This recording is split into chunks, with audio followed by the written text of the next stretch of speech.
మానవ సంబంధాలను మంటగలిపేస్తూ సభ్య సమాజం తలదించుకునేలాంటి దిగ్భ్రాంతికరమైన ఘటన అనకాపల్లిలో వెలుగు చూసింది. కన్నపేగును కాపాడాల్సిన తల్లే డబ్బు కోసం పైశాచికత్వానికి తెగబడింది. కని పెంచిన బిడ్డ అనే కనీస కనికరం కూడా లేకుండా కాసులకు కక్కుర్తిపడి ప్రియుడి కామానికి బలిచేసింది. అనకాపల్లి శారదానగర్కు చెందిన ఓ సచివాలయ ఉద్యోగి ఈ ఘాతుకానికి పాల్పడ్డాడు.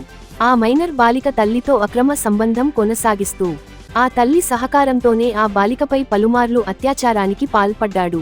తల్లి ప్రవర్తనతో తీవ్ర మనస్తాపానికి గురై దిక్కుతోచని స్థితిలో ఆ మైనర్ బాలిక ఆత్మహత్యాయత్నానికి పాల్పడింది. ప్రస్తుతం ఆమె ఆసుపత్రిలో చికిత్స పొందుతుండగా ఈ దారుణ నిజం వెలుగులోకి వచ్చింది.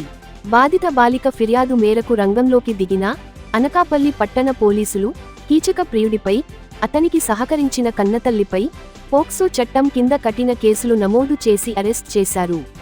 కన్న కూతురి పాలిటే రాక్షసిగా మారిన ఆ తల్లి ఉదంతం ఇప్పుడు స్థానికంగా తీవ్ర సంచలనం సృష్టిస్తోంది.